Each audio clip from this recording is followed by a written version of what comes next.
Assalomu alaykum do'stlar. Bu videomizda sizlar bilan Word dasturida rasm joylashni ko'rib chiqamiz. Rasmlar bilan ishlashdi. Buning uchun ixtiyoriy internetdan o'zimizga kerakli bo'lgan rasmni qidirib topib olamiz. Misol uchun gullar rasmi kerak menga. Gullar rasmi deymiz. Sedan kartinkaga olib o'tadigan bo'lsak, o'zimizga yoqqan gulni, misol uchun shu lolalarimizni o'ng tomonini bosib, rasm ustiga o'ng tomonini bosamizda kopirovka kartinka olamiz. Bu joydan stavkani bosadigan bo'lsak, stavitda tushadi.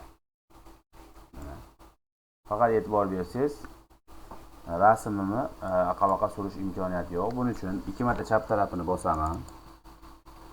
2 marta bosganimdan keyin rasm holatini o'zgartiramiz. Aptekani tekstdan teletekst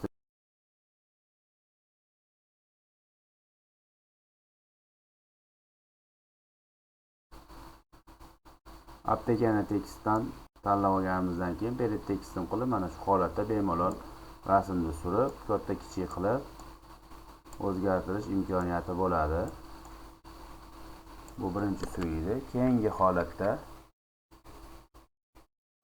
boshqa rasmni ko'ramiz. Bu rasmni endi kompyuterimizga saqlab olamiz, saqlanayotgan qilib o'zimizni uchun qulay bo'lgan, ochish, topish oson bo'lgan joyga saqlanib qilib olamiz. Nomini iloji boricha qisqaroq qilib saqlanib qildik. Endi dasturimizga o'tganimizda xohlasangiz shu rasmni ustiga o'zgartirib ko'rishingiz mumkin. Mana izvit kartinka рисунок, mana izvit рисунок. OK qilamiz, avtonom rabotani bosamiz to u ishga tushgungacha. Keyingi holatda shu oyna hosil bo'ladi. Bu yerdan o'zingiz saqlagan joydagi rasm qo'yish imkoniyati bo'ladi. Mana e'tibor bersangiz o'zgardi.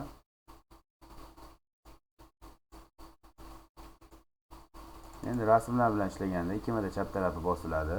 Bu joydan o'zining effektlari bor. Bemalol o'zingizga yoqqan effektini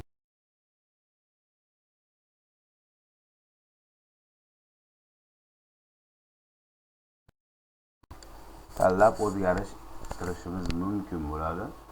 E'tiborlaringiz uchun rahmat. Sog' bo'linglar.